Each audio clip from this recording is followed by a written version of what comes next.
Howdy, image bearers. Welcome back to Christian Craft, where we talk about God, the Bible, and just about everything else.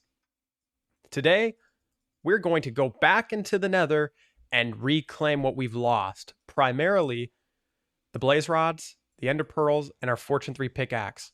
I want to go back to the Nether and get that stuff back because a couple episodes ago, we found a bunch of diamonds. We found so many diamonds. It was insane. So many diamonds that I want to mine them and see how many we get.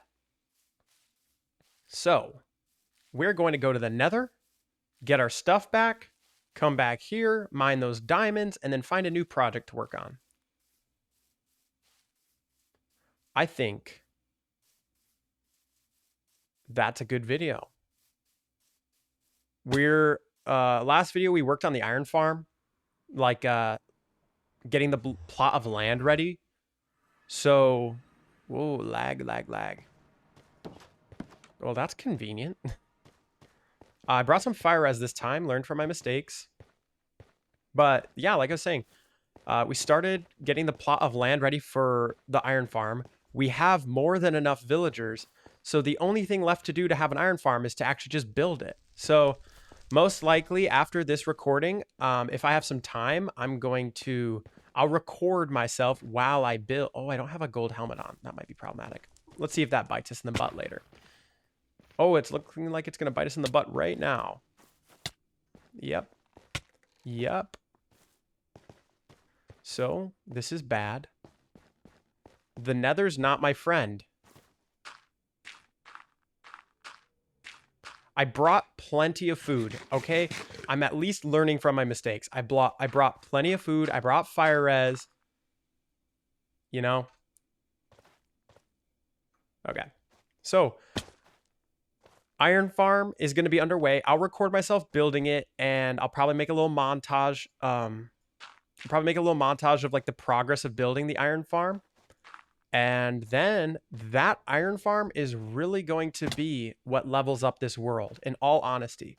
Because for me, the iron in the iron farm is not all that interesting. The interesting part is that iron can be transformed into emeralds 1-to-1. So if we have an iron farm that produces thousands of iron ingots, then we have thousands of emeralds, and we can turn emeralds into a lot of cool things with the trading hall. So that will be on the horizons in these videos, is finishing the trading hall, finishing the iron farm, etc. A little behind the scenes stuff. I allocated more RAM to the installation pack that has distant horizons, but I also just I hit record immediately.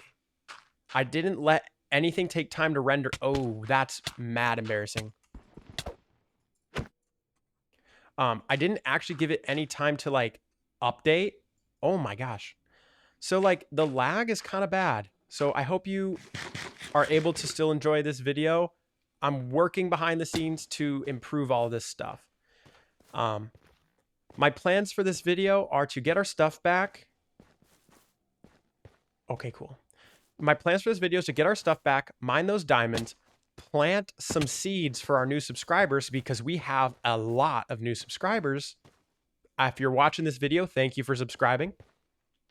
And then once we get those diamonds, once we plant the new seeds for image bearers who have joined our family, I'm thinking we probably work on the house a little bit, work on creating a path in front of the house, just try to make our area a little bit more aesthetic day by day, making a little bit of progress. I really want to have a beautiful area that comes together, you know? I feel like, oh, well, that was a misclick. That was embarrassing. Wait, what was the point of this? What the heck? I just came up here for nothing. Okay, cool. But basically, guys, we want to make a lot of progress, but we also want to have a beautiful area. I feel like that's one, every video I want to improve. And I feel like these videos keep getting better and better because of a lot of your guys' input, because of a lot of your guys' support. Thank you guys for everything. So I feel like something I can do on my side of things is make more aesthetic area. I want to like do some terraforming, maybe make a path in front of our house, because as you guys point out, I take so much fall, like literally in this nether. Like I just yeet myself around. I take so much fall damage. I think we build a beautiful path so we don't need to jump down a mountain, you know, every video. So that is what I think we're going to do today. You know, I didn't start this video off saying today we're going to talk about this, because if you're watching this channel, you know that some days we come in with a plan, and some days our plan is we're playing Minecraft. Today's plan was I just wanted to play Minecraft. So I'm letting you guys know up front what we're doing in this video. And as far as what we talk about, that is all subject to change. I have a fire res potion, so maybe I should have no fear. Yes. Oh, did I just let it all go down? Whatever. Level 30. Hey, let's not die, because level 30 is actually really solid. What the heck? Okay. Let's go. Our stuff did despawn. This is great. Great start to the video. I am sorry. We are abandoning the iron for our supreme diamond tools. Let's do this. Okay. There's the diamond axe. What else do we want to bring back? Definitely this. Definitely those. While we have fire res, might as well kill some blazes, right? Oh, wow.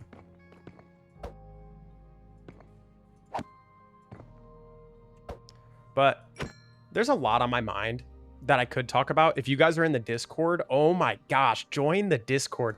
The Discord is so hype. You know, I'm not just saying that. Obviously, I'm biased. But I'm not just saying that. The Discord is really hype. We just talk about logic and God and morality all the time. It's really hype. Well, I'm gonna die because I'm a fool. Let's not be risky. You know, there's no point in being risky. I think let's just cut our losses. Let's be honest. We can come back here. Ah, I don't want to be a coward. I have fire res. Oh, I just need 3 more blaze rods, and then I like never need to come back. So I'm tempted to just send it. I'm very tempted to just send it. Let's do it, guys. Let's give it our all. Let's just get 3 more blaze rods, and then we can go. Oh, cruel. How am I on fire? Oh, because fire res doesn't last forever. But this means we have no fire res getting back, okay? So we gotta be locked in.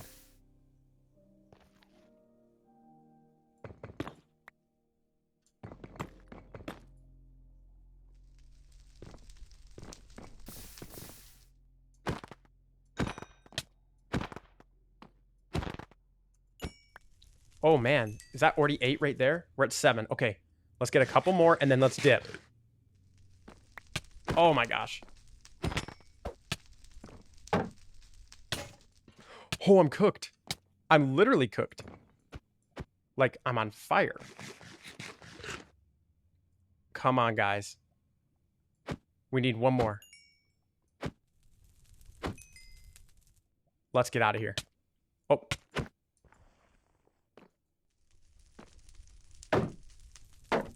Let's get out of here. Leave me alone. Leave me alone.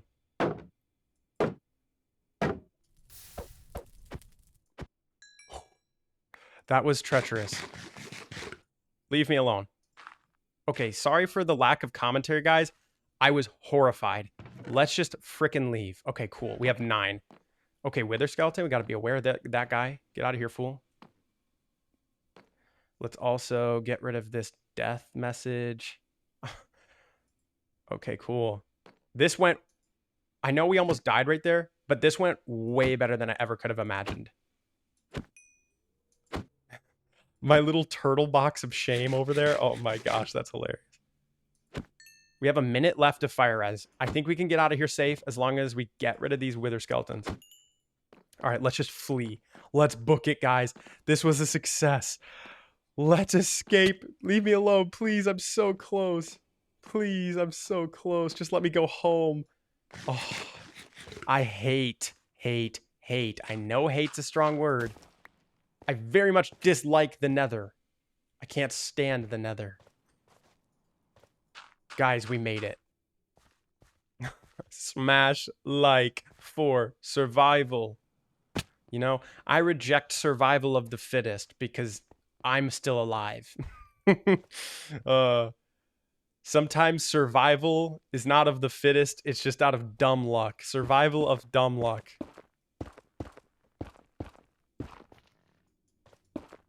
All right. As we venture back home, like I was saying, there's a lot on my mind because of the Discord. The Discord, we've had so many good conversations. If you want to find some Christian community, but you also want to engage with people of lots of different worldviews, that's a great place. You know, a lot of us are from different backgrounds. We have different philosophical views. We have different worldviews, but we're very respectful and cordial and kind. So if you're respectful, cordial, and kind, and you like getting into those types of discussions, join the Discord. Link will be in the description of this video. It's also in the channel description. Guys, at the time of me recording this, I think I have like 280 subscribers. Oh, this is sad. We can't die like this. We cannot die like this. I refuse to accept this. We're getting back home. We must get home. We have like 280 subscribers, which is insane because like 2 days ago, I had fewer than 200 subscribers and we're already almost at 300. This channel is such a blessing and I'm thankful that you're a part of it. I hope that you enjoy these videos. Send them to your friends. I hope that they're encouraging. Join our Discord if you want to find even deeper community than just these videos and just the comment sections. We can actually interact. I actually hop in voice calls. You know, just yesterday I was in a long voice call with some fans. Wow. Just yesterday I was in a voice call with some fans, with some friends. If you join the Discord, you can talk to me. It's totally free and it's totally anonymous. So join the Discord if you want to have a discussion with me. Maybe you want to talk with me privately. Maybe you want to talk with a group of people. Maybe you want to direct message me a topic I should talk about in a video. Just reach out in the Discord. It's made available to you. It's totally free. So, why am I bringing up the Discord? Well, because there's been a bunch of really cool conversations in the Discord. Primarily about like objectivity and truth and objective morality and logic and math. Basically, like where do those things come from? And that's a very loaded conversation. That's very semantic. It's determined heavily by semantics, right? Like it depends on what you mean by God. It depends on what you mean by logic. It depends what you mean by truth. You know, it's like I don't know if you guys know Jordan Peterson. I'm not necessarily like condoning or condemning that guy. Just he's an example that comes to mind. You know, he's kind of the guy who's like, well, that depends entirely upon what you mean by mean. Like, it's a lot of conversations where you really have to define terms. So in this video, I'm not really going to give a, maybe I will, who knows? I always say this is gonna be a short video and that's 2 hours long, but I don't have an intention of necessarily like unpacking a lot of the apologetics of like my faith in this video per se, but maybe more so just giving how I use terms, what I mean by things and why I believe they mean those things. Guys, before we get into it, can we just like take a moment and celebrate? Oh, it's too soon to celebrate. No. Oh man. Okay. Now let's take a moment to celebrate. No, let's not take a moment to celebrate. Oh my gosh. Why'd you follow me? Leave me alone. I just wanted to celebrate that we made it home safe and you're scaring me. Okay, you're happy. You're not going to hurt me. He's a friend now. Can we take a moment to celebrate? That was my single most successful Nether mission of all time. That's a PB, personal best. I just had my personal best Nether experience. I got all my stuff back and I got more Nether stuff like blaze rods. We didn't die. God is good. He triumphed over death. You know, Jesus triumphed over the power of the Nether. Boom. Anyways, what is my basis for my worldview? And if you're in the Discord, you're kind of going to already understand this. And if you're not in the Discord, I'll explain it. Essentially, I think there are only two logically tenable worldviews. As far as taking a very reductive framework, if you take a very reductive framework, okay,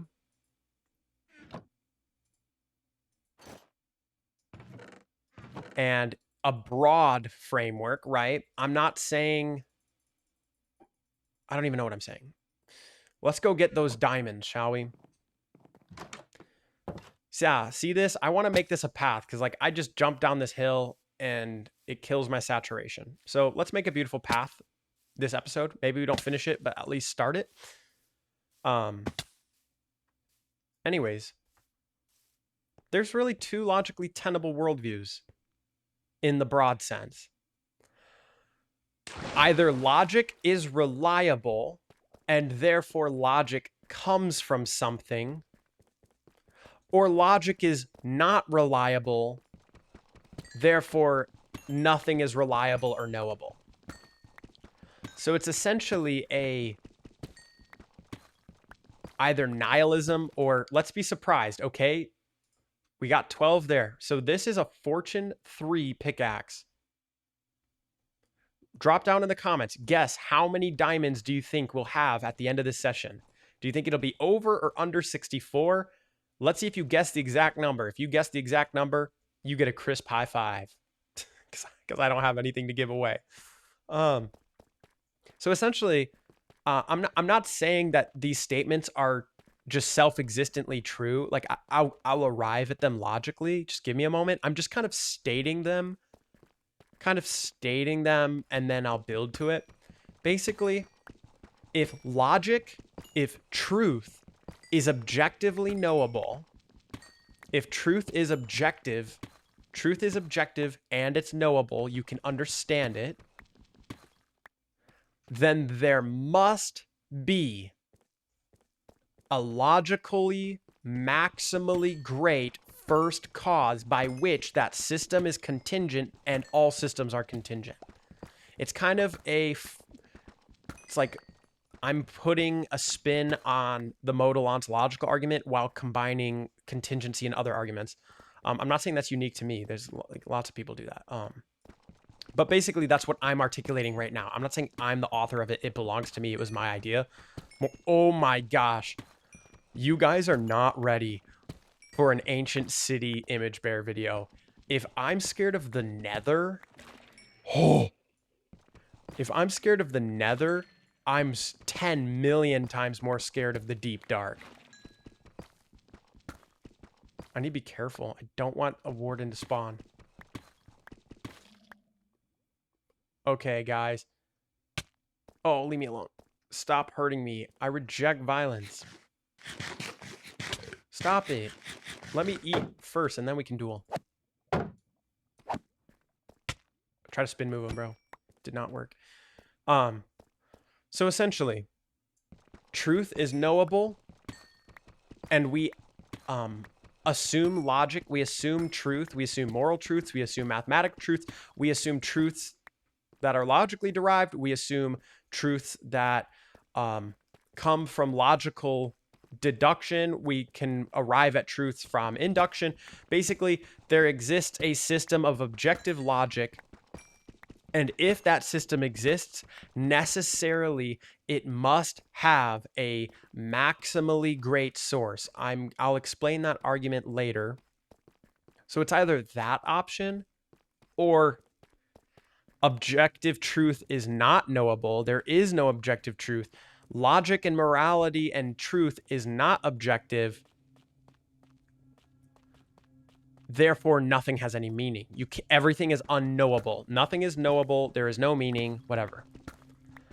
If you reject objective truth, how do you know that's true?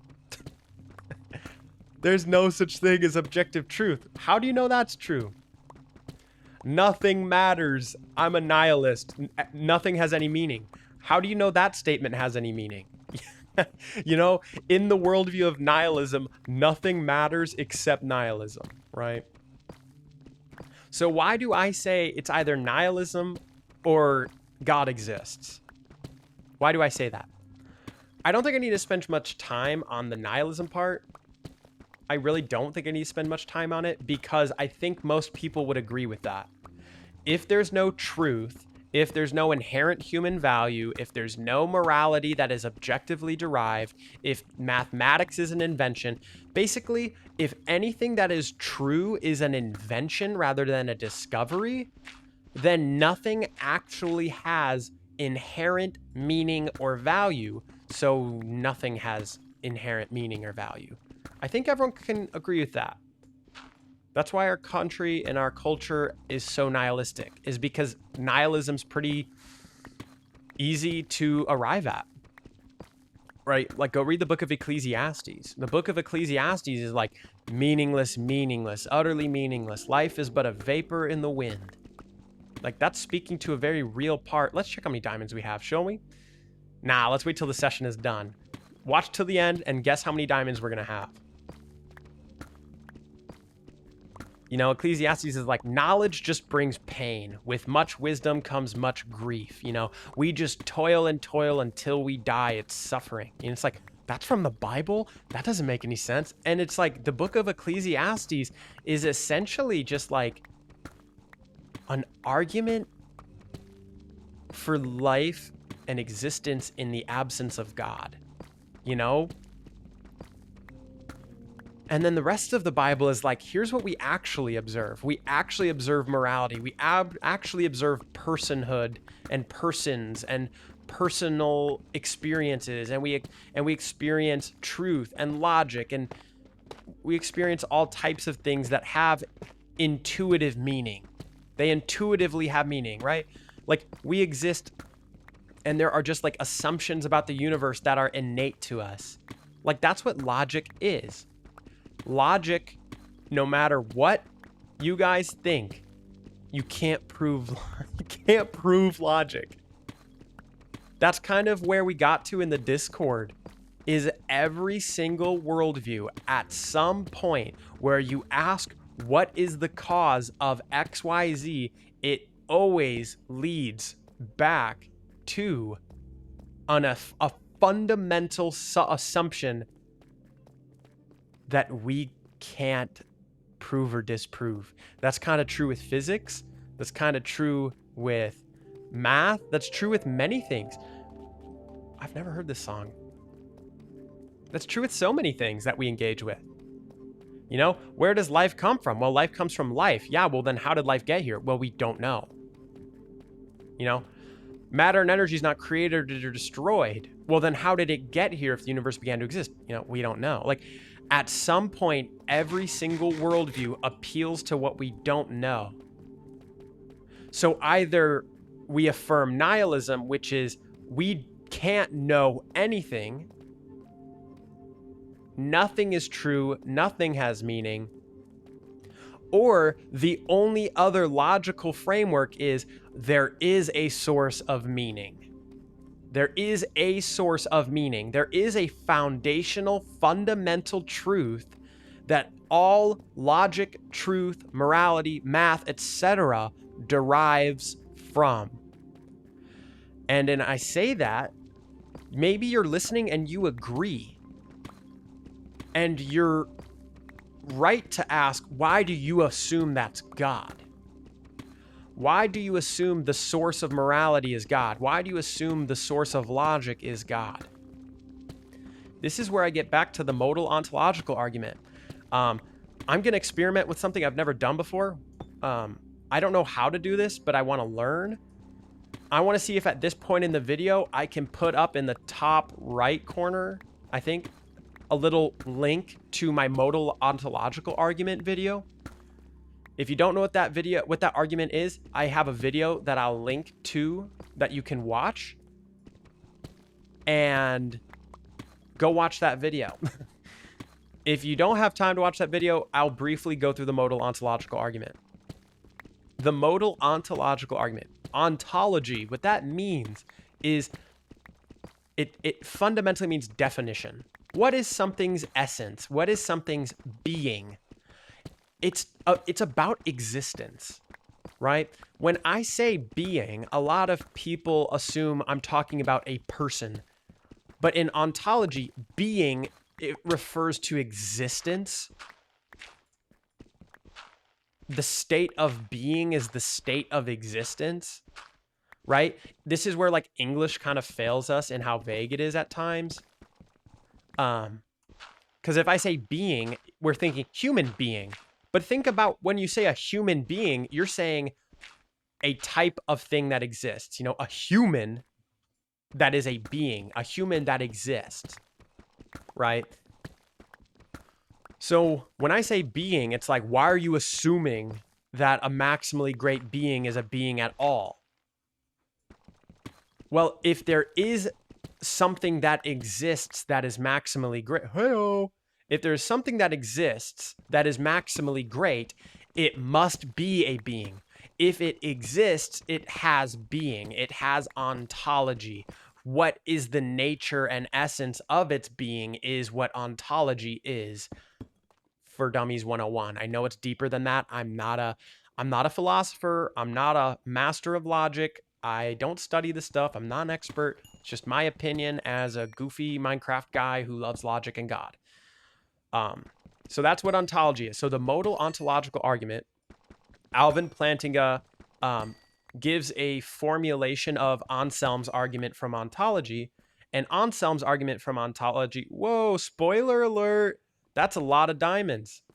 Did you guess that we would have 96 diamonds? If you guessed we'd have 96 diamonds, you get a crisp high five. So Anselm's argument is, if it is possible that the highest conceivable being can exist, it must exist. That's an essentially what the argument boils down to from its first premise to its conclusion. You know, the highest conceivable being is God by definition. That's his argument. God is the highest conceivable being. And Alvin Plantinga's argument is a formulation of Anselm's argument utilizing the axioms of modal logic. If you don't know what an axiom is an assumption. An axiom is an assumption that works without flaw. Essentially, if you think about axioms in terms of mathematics, it's like, how do I explain this in an accessible way? Axioms are just a type of logic. And then what is logic? Logic is an assumption to arrive at truth. And what is truth? That's what Pontius Pilate asks Jesus. It is probably the most fundamental foundational question of the universe, is what is truth? That is like the most foundational question of the universe. What is truth? What is life? What is meaning? You know, what is XYZ? Like, these are just things we wrestle with from birth as people, you know? So if you're asking what is truth? What is logic, right? That's a good question. Pontius Pilate asked it before Jesus. So when I say truth and logic, what do I mean by that? Logic is a system of arriving at truth. Logic depends on the assumption that truth exists. Math depends on the assumption that truth exists. Morality depends on the assumption that truth exists. This is why I'm going back to this idea of it's either nihilism or nothing. Sorry, it's either nihilism or theism, logically. The reason I'm saying that is because either there is truth and things are knowable, or if there is no truth, everything's arbitrary and subjective. Okay, you following along with me?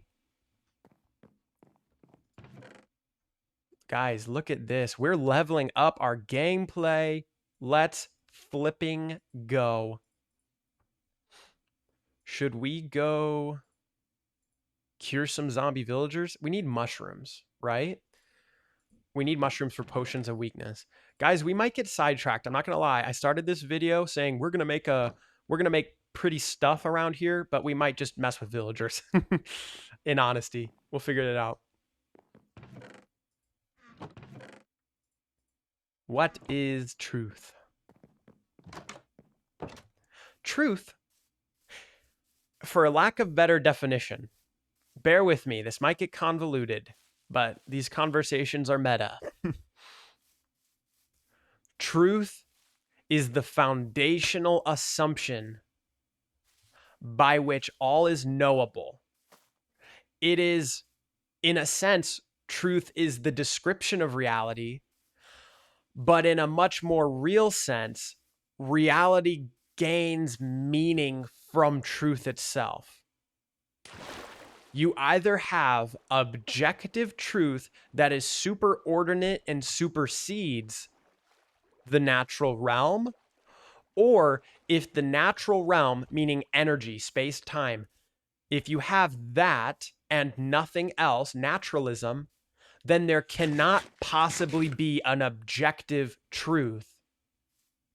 All truth is derived as an explanation of reality, but reality itself is not absolute.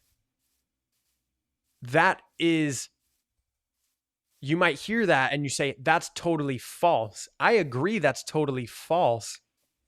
That's logically consistent, is my point. Under the false assumption of naturalism, right? Under the assumption of naturalism, I don't see how you can derive objective truth or logic or math or morality from pure energy. Do these things not drop mushrooms? Or is it just like a rare drop? Oh, they do drop mushrooms. Cool. Naturalism is the view that all that exists is what's observable, essentially. All that exists is what's observable. And the reason why I'm talking about logic and truth is because logic and truth is true despite being observable. Let me explain. To suggest what is knowable is only what is observable is itself an assumption. It is itself an appeal to logic. To say, I can only know what I observe is an epistemology. It is an assumption. That is a logical framework for acquiring knowledge. I can only know what I observe. That itself is making an assumption. So whether you believe in that assumption of I can only know what's observable, or if you take the assumption of logic and truth and you say, actually, truth can be logically arrived at purely by the ability to conceive of it. I am not saying what you conceive is real. I'm saying if it's possible logically, then it's true, even if it's not real. And if you're not in STEM, maybe what I'm saying is totally confusing to you. But if you're in STEM, you kind of intuitively know what I'm talking about, because that's what physics is. That's what science is. It's totally at the theoretical realm. We have arrived at these theoretical formulas, these theoretical constants that aren't in a sense real and tangible, but they also, with total predictive power and accuracy, describe the natural realm.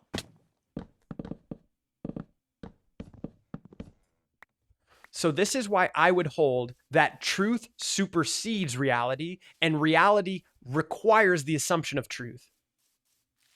Truth is the foundational assumption. That's what truth is. Truth describes reality, but something can be true even if it's not real. Let me give an example. This is a use of modal logic. If you don't know what modal logic is, and I've done a bad job of defining it, let me explain it, and hopefully this paints a picture. Modal logic, the axioms by which logic works, is expressed in this example. Every Monday, Image Bear eats pizza. Every Monday, Image Bear eats pizza. That's premise 1. Premise 2. Today is Monday. From those 2 premises alone, under the assumption of logical axioms, you can derive definitively and objectively that I'm eating pizza.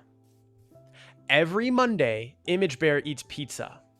Today is Monday, therefore, Image Bear is eating pizza. So, modal logic, in another simple way to articulate it, it has to do with contingency and necessity. It has to do with premises that support the conclusion, right? The conclusion depends necessarily on those premises. It's a logical derivation. If I say, every Monday, Image Bear eats pizza. Today, Image Bear is eating pizza.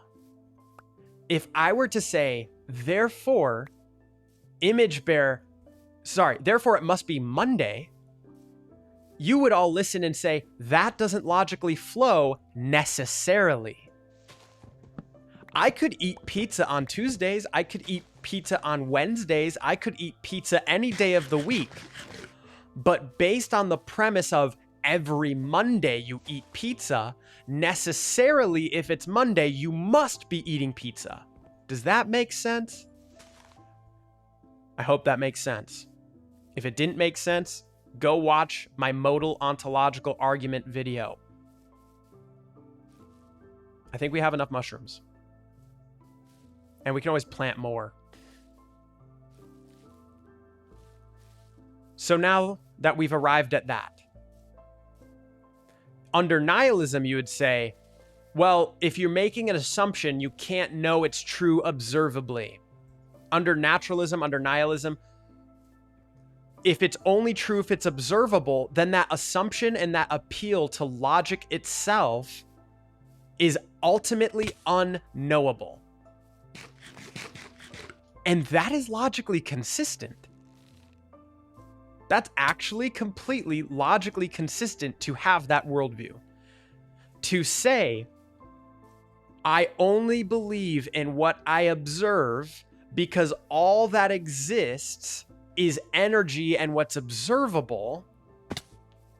Therefore, nothing has any objective truth. Nothing has any objective meaning.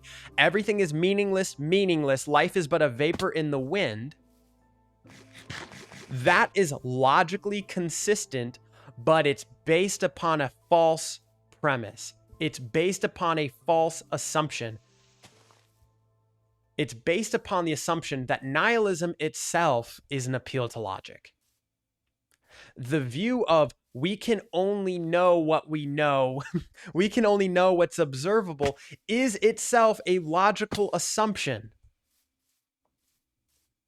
That's what truth is. Truth is the most foundational assumption that accurately describes what is real and what is possible. Truth is the most foundational assumption where you can arrive at what is real and what is possible. If it is impossible, it is not true. If it is not real, it is not true.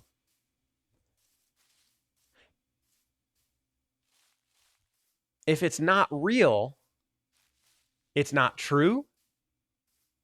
Well, is it possible for there to be a world identical to this one, but I ate pizza on Tuesday instead of Monday? Okay, that's possible.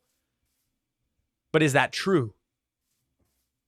The logic is true. That is possible, but it doesn't accurately describe reality. So there's an element of truth where it is describing what is real. Is it true that I'm wearing a black shirt and black shorts today? You guys don't know that's true, but it is true. I'm telling the truth. It's true that I'm wearing a black shirt and black shorts today. Is it possible that I could have wore a blue shirt today? Yeah, that's possible. But is it true? How do you confirm if something is true? You observe it. You experience it. You test it. That's what science is. Science is we start from assumptions. We start from the assumption that truth exists and is knowable. That's what science is. You start with the assumption of logic, the assumption that truth is knowable, and then you test it and observe it. And in the secular world, we have completely inverted what science is. We have said we can only deduce what we observe, but what science actually is and why science is inherently Christian and Western, that's just the truth. Look into the history. Like monasticism is where public education came from. Monasticism is where science came from. I'm not saying there are no scientists that are not Christian. I'm not saying there weren't Muslim scientists or Chinese scientists. I'm not saying that. But our current in America, in the Western world view of science and the scientific method, that was inherently Christian and theistic in its foundations. That's not really a disputable fact. If you want to dispute it, you can, but that's go ahead and dispute it. But I don't think that history is on your side there. Now, with regards to why I said we have inverted it, is because we have now made an inverted assumption where we can only know what we test. But why do we test things in the first place? Because we're appealing to something that is possible. And to be in the realm of what is possible is to be in the realm of the intangible logical assumption of truth. And if this is super convoluted and you don't understand, I'm really sorry. But I'm having a lot of fun. I'm having a lot of fun describing it. So bear with me. Image, bear with me. Reference? Anyways. Elite reference. Smash like for image, bear reference. Let me give another illustration in case you guys don't understand. Outside of the realm of what's observable, let's talk about math. We test math with physics. In science, we assume logic and we assume math is true, which assumes logic, which logic assumes objective truth. And if you assume objective truth and you say, what's the source of objective truth? You kind of end. You don't understand. Like, truth is the most foundational assumption. That truth is knowable. That truth exists. So in the realm of math, not the application of math, but just the logic of math, and in definitions, if I make the statement, it is impossible for a square circle to exist, is that statement true? If you're a nihilist, you can't say that statement is true. You can just say, in the structure of mathematics that we invented, that definition is incompatible with our definition. Because under nihilism, math's an invention. Because if math assumes logic and logic assumes truth, and there is no meaning, there is no truth, then math can't possibly be objective and discovered. It's something that's an invention. But you intuitively listening, throw aside strict adherence to a secular worldview. If I just say, is a square circle possible? You know that's impossible, intuitively. If I say, a married bachelor, is that possible? Intuitively, you know that's impossible. Intuitively, you know that's impossible because by definition, a married person is married. And by definition, a bachelor is an unmarried person. Can you have an unmarried married person? No. If a square, by definition, is a parallelogram, wow, deep breath, parallelogram, a equal four-sided parallelogram. It's a rectangle, four right angles, equal sides. That's the definition of a square. I don't observe squares. It's not that I observe squares and then we invented the definition of squares. That is a logical truth. That is a mathematical truth. That's totally non-observable, but it's a truth. I am assuming that's a truth. Anytime you do math. And if a triangle by definition is a shape of three sides, it is logically impossible to have a square triangle. Does that make sense? To reject objective truth is to reject mathematics. It's to reject science. It's to reject everything. If truth is only knowable by what we observe, truth is not knowable outside of what we observe, then we can't know truth. It's that science actually is confirming what's true. This is true. This is logically possible. Now let's test if it describes reality. Truth supersedes reality, and reality necessarily depends on truth. Does that make sense? Necessarily, the universe requires logic and morality and math. Either it necessarily requires it or it doesn't exist. This is why I disagree with people who say that there could be objective morality and no God. There could be math with no God. There could be a universe with math and no God. That's illogical, and I'm going to explain why, back to the modal ontological argument. There is no basis for truth without God. I'll explain why. Give me a moment. How do you make these? Is it just a fermented spider eye? There's no awkward potion? We're going to find out, folks. I also need gunpowder, right? Let's figure that out. I know it seems like I'm making a logical jump. I'm not saying that because I say it requires God, therefore it requires God. I'm not saying that. Don't make conclusions I'm not making. I'm just stating that in my perspective, I reject the view that you can arrive at truth in absence of God. I reject the idea that math can exist without God. I reject the idea that morality can exist without God. I think that the only two logically consistent worldviews is either there is objective meaning, objective truth, therefore there must be God, or there is no God and therefore no objective truth, no objective morality. And you can formulate the argument however you want because they are self-referential. This whole video has been about assumptions and self-referential systems. Because if you start from the deduction of there is a God, it flows from it morality, logic, and truth. And if you start from the deduction of no God, it logically flows. There is no truth, there's no objectivity, there's no meaning. And the vice versa is true.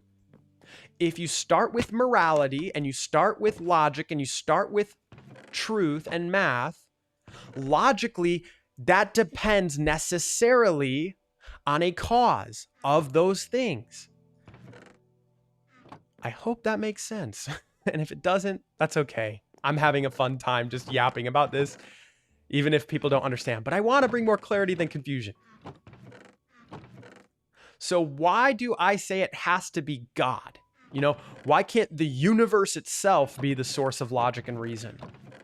Why can't logic and reason be objective without being created? Why is that? Why do you hold that view? I will explain that. That is an excellent question. Why do I believe that truth, that logic, that math, that morality depend on God? First of all, these videos are a Christian perspective. This is my perspective.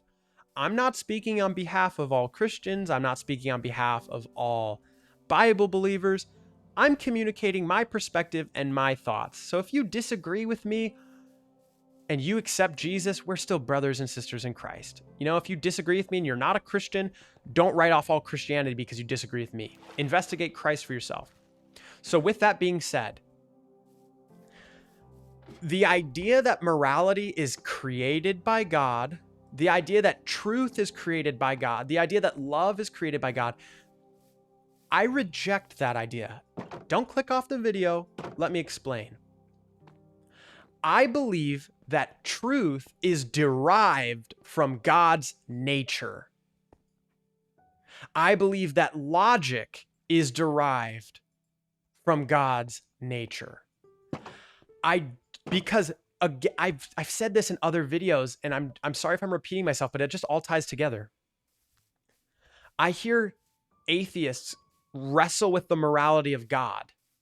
And it's because they have a false assumption that morality is created rather than inherent and innate.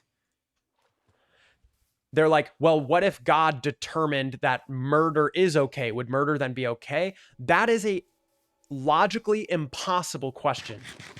That is not logically coherent. That is impossible. That's like asking, could a square circle exist? No. You know, could there be a universe where God didn't create math? That doesn't make any sense. Because if we said our universe is dependent upon truth, reality is dependent upon truth, then could God create a thing that depends on a thing without that thing? That doesn't make sense. Could God make a married bachelor? Could God make a square circle? Could God make a rock so heavy he can't lift it? That is not a paradox of omnipotence. That's a paradox of logic. It's not saying that omnipotence is impossible, which omnipotence is maximal power, the ability to actualize, the ability to exert maximal power unrestricted, right? It's not a restriction of God's power to say that our ability to conceive of something requires the assumption of truth. So could we conceive of a God in the absence of truth? That's total illusory. That doesn't make any sense. That's an impossible question. If our universe is dependent on the assumption of truth, could there be a universe that exists with no truth? That's an impossible question. Could there exist a reality where morality was different? That doesn't make any sense. Those are impossible questions. If morality is objective, meaning in all possible worlds, it is evil to torture a human being for fun. In all possible worlds, that is evil. That's what it means to be objective, by the way. Objectivity means it is true, independent of your experience. If something is objectively true, it is true, independent of your perspective and your experience and your thoughts and your feelings. So if there is objective morality, if it is always objective in every possible world, in every possible instance, and I know somebody emailed me or wrote me on Discord and said possible worlds are impossible. I'm not saying a multiverse. Again, to engage in a conversation, to exchange ideas, to exchange information, it requires the assumption of possibility and impossibility. It requires the assumption of logic and truth. It requires that assumption. So I'm not saying possible worlds like there does exist a parallel multiverse where these things happen. That's not what I mean by possible worlds. I mean, is it possible?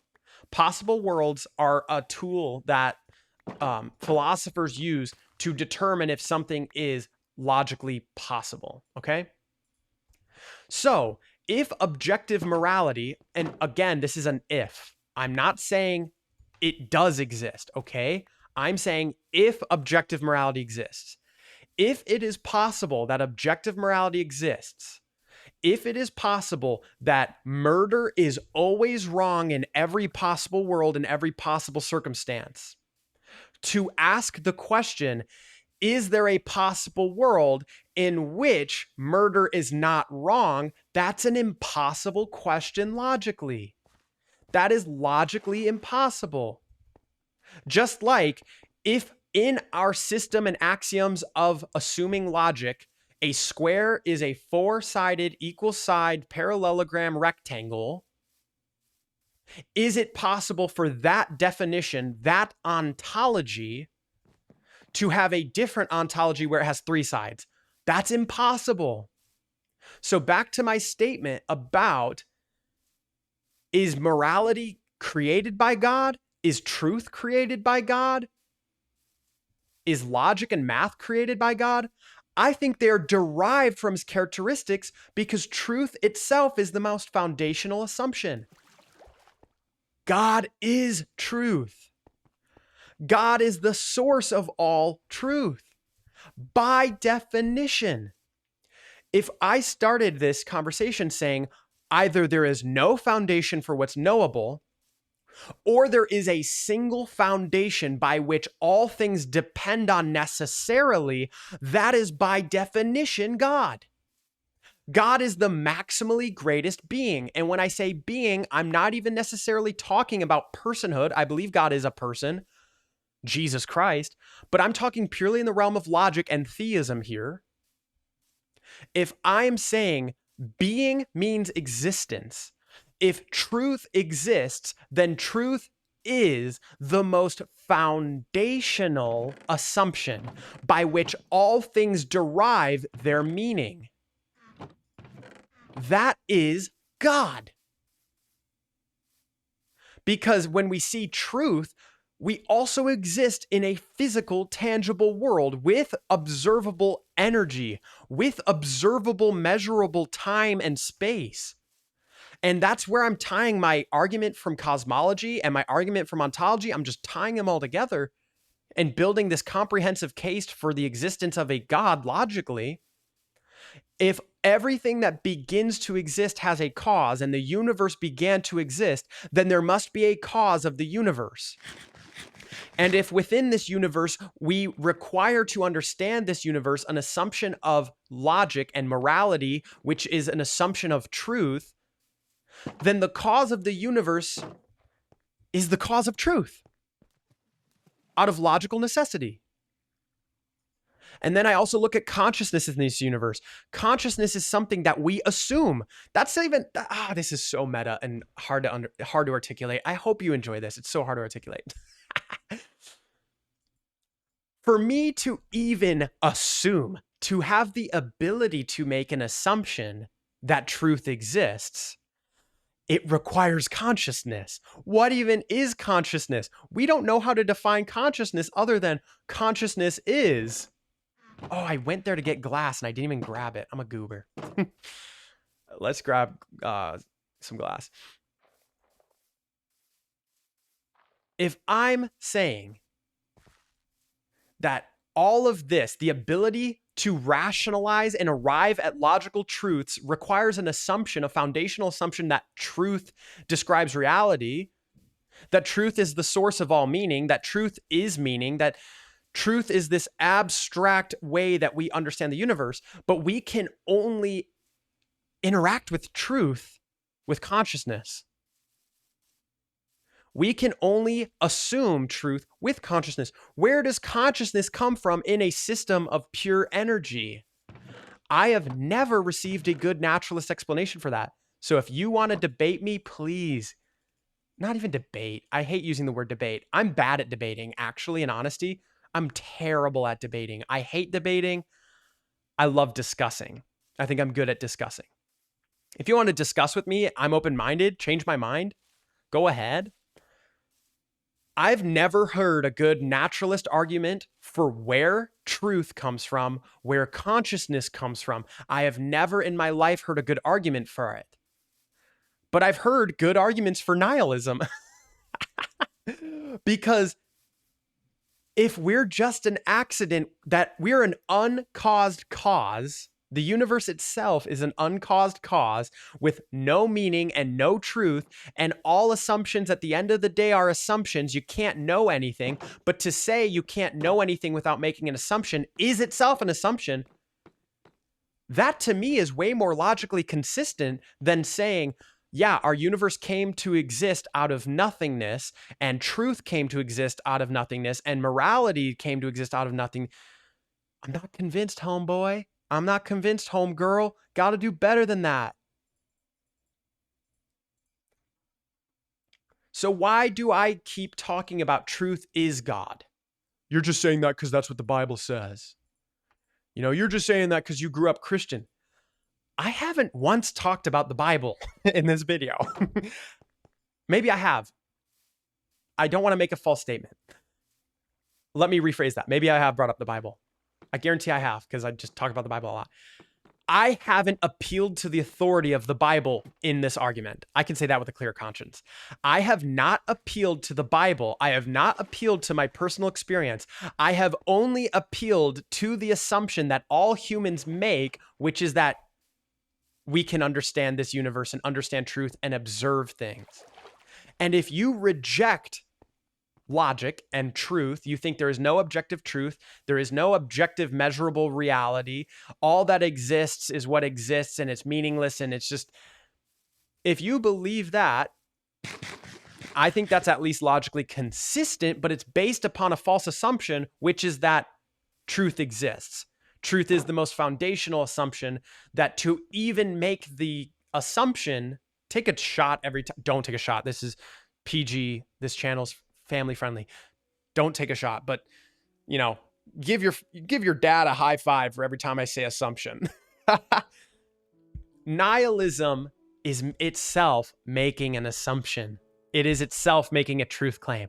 To say there is no meaning is a truth claim. To say there is no truth is a truth claim. So if we have the ability to make truth claims, where does that system derive? That system, out of logical necessity, derives from the nature of God.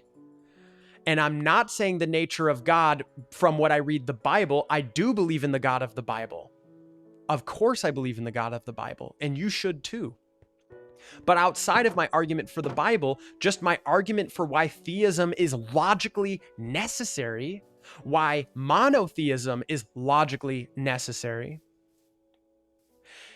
is because if all things depend on a foundational assumption, that is by definition a maximally great being. If being is existence, there exists a source of all truth. There exists a force that created the universe. There exists something that caused consciousness. There exists something that caused everything. Back to modal ontological argument. God, by definition, is something logically derived. God is not an invention. God is the foundational assumption. Because to say all that exists depends on a single uncaused cause, because if you're a nihilism, that's what your worldview is too. If you hold nihilism, your worldview is, I think all that exists is logically contingent necessarily upon the assumption that all that exists is all that exists. All that is true is what's observable, and nothing is true independent of what exists. And there's no foundational objective morality. There's no objective truth. There's no objective logic. That itself is the self-referential assumption by which nihilism works. Okay? And what is the opposite, if you take a different assumption, if you don't have the assumption that there is no meaning, which is itself a truth claim, there is no meaning is a truth claim. It's not a lack of a truth claim. That is a truth claim. If somebody says there is no meaning, I say, what does that mean? There is no meaning. What does that mean? There is no truth. Is that true? So for me, I admit completely, in order to exist and function, I make assumptions I can't prove. That's every human being who's ever existed. Every human being who has ever existed makes assumptions they can't prove, but require necessarily for existence to be possible. It's a foundational truth. So then, this foundational truth is the source of the universe, logically. It is the source of all truth, the source of all logic, the source of all morality, this uncaused cause, this maximally great being. Greatness is not a subjective term. I'm not talking about greatness like, yeah, you know, my buddy Carl's a great guy. What makes a person great? Well, some people say loyalty. Some people say kindness. Some people say humor. Yes, when you're saying greatness as an adjective, that's subjective. When I say maximal greatness, I am not appealing to what I personally like. I'm appealing to contingency and necessity, which is a maximally necessary being by which all things are contingent. And if you're getting caught up on the term being, when I say being, I just mean it exists. There exists a cause by which all things are contingent upon necessarily. That is something that no one can disagree with logically. Because either in nihilism, you have the fundamental assumption there is no meaning, and that is your fundamental self-referential system by which all other logic derives, or you adhere to theism, which God, by definition, is the source of all things knowable and real.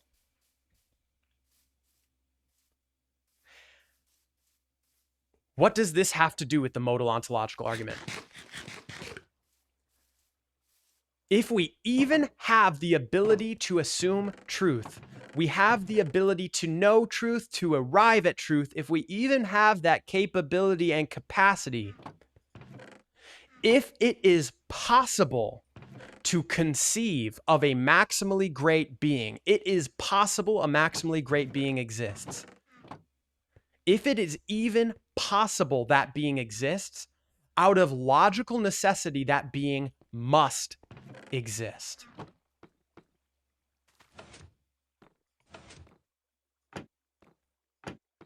Because if it is possible that a maximally great being exists, by which the ability to conceive of that being is contingent upon, then in some possible world, a maximally great being exists.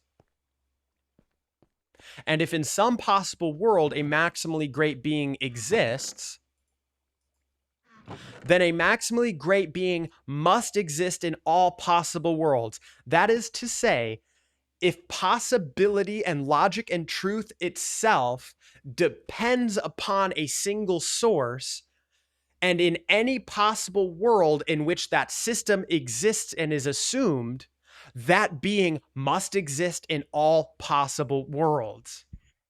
And if that being exists in all possible worlds, that being must exist in the actual world. And if that being must exist in the actual world, then God actually exists.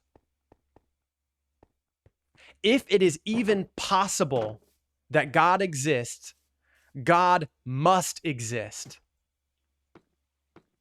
You don't have to agree with that. I think that's logically airtight. If there's a contradiction in my logic there, expose the logic in my syllogism there, and I'd love to hear you. I'm open-minded and I'm willing to be convinced. Sorry that I was just looking in the chest for 30 seconds. I was going like pastor mode and like I was using my hands to gesture. My hands were like up in the air over my head. I believe to even engage with is something true out of logical necessity requires God. And if there is no God, there is no truth. And if there is no truth, there is no God, because truth must exist necessarily as a derived characteristic of what is most foundational to the universe. That's what God is. God is the highest conceivable being. We are limited in our ability to conceive and observe. So a being that is maximally great is highest conceivable. We cannot possibly conceive of a higher being. If you could conceive of something, a being, a source, a force, whatever, I'm not saying being like a human being or a person. Get the religious lingo out of your head and just think about the logic. If that being is maximally great, meaning it is self-existent, it's a foundational assumption. There is no assumption beyond that. There is no cause beyond that. There is nothing by which it exists or is confirmed by except itself. That is by definition God. Logically. And if you're a nihilist, you have the same exact logical framework, but with a different assumption. With your assumption being the self-referential point of my worldview is that I can't arrive at any meaning. And the reason people are nihilists is because if you can arrive at meaning, then God must exist. If truth is objective, if moral truths are objective, if logical and mathematical truths are objective, if the entire universe depends on those things, then those are derived from the nature of God. So then why do I believe in the God of the Bible? Because that is exactly how the Bible communicates the Christian God. It says that God is truth, God is love, that God is the judge, that right and wrong is determined by his nature, that all things exist and come from him necessarily. That's what the Bible teaches. Go read the Bible. I didn't use the Bible as an authority.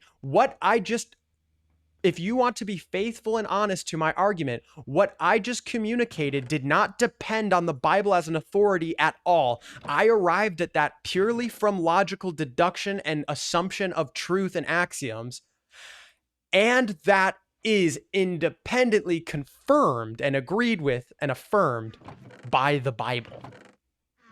The Bible teaches that God, before the beginning of the universe, was self-existent.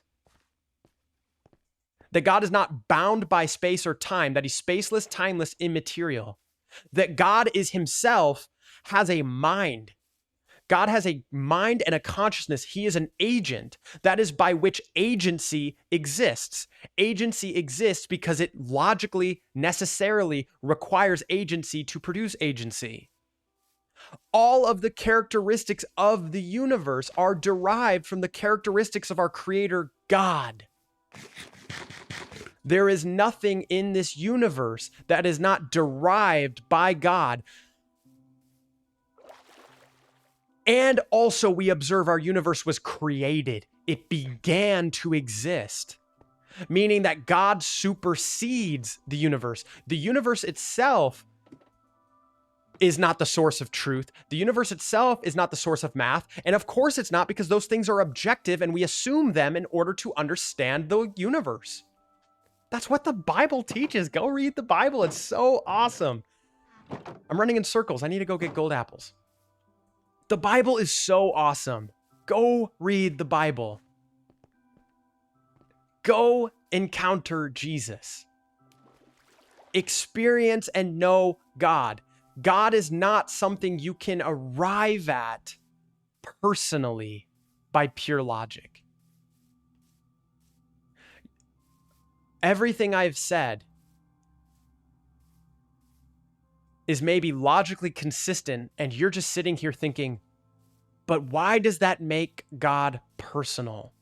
Why does that make God loving? Why does that make Jesus a man fully God? Why does that mean that I should believe in the cross? Why does that mean God sends people to heaven and hell? And this is where I want to admit the explanatory scope of my worldview. There is so much I don't know. There's so much about the ways of God I just do not understand, and I wrestle with, and I can't fathom it. But remember what the other option is. The other option is there is no meaning. You can't arrive at anything. Nihilism has no logical explanatory scope. Whereas under theism, we have explanatory scope of where does the universe come from? Where does life come from? Where does morality come from? We have a inference to the best explanation. I'm not saying I believe in God because it helps me sleep at night. Oh man, my Christianity keeps me up at night. I have hard questions for God about the state of the universe that I don't understand. And I just say, God, reveal it to me. I'm not saying I have all the answers. I'm not saying I can satisfy your emotions or satisfy your conscience or satisfy your intellect. I'm not saying that. I am just saying at the end of the day, you are required to assume something. So do you assume there's no meaning, or do you assume there is meaning? And if you assume there is meaning, you can find meaning in God, in the person of Jesus. Go read John chapter 1. Everything I have talked about God being the source and wealth of all logic and reason and truth in the universe. That God is the uncaused cause of the universe. That is to say logos. The Greek word logos is to say the source of all knowledge, the source of all order, the source of all creation, the agent of all creation. That was in the Greek thought. The fundamental assumption of the universe is logos. And John is writing, in the beginning was truth. The truth was with God. The truth was God. In the beginning was the causative agent of creation. In the beginning was the embodiment of order, the embodiment of truth. In the beginning, that existed before the universe. That is to say, it is self-existent, it is eternal, it is uncaused. It is God. And if you continue reading John chapter 1, it says, and the Word became flesh. The word means logos. The word in John chapter 1 is the Greek word logos. In the beginning was the Word. The Word was with God. The Word was God. The Word is the source of all truth, the source of all evil, the source of all, not evil, sorry, the source of all truth, the source of all order. In the beginning, that existed. That is God. And as you continue reading John, verse 1, it says, and the Word became flesh and made his dwelling among us.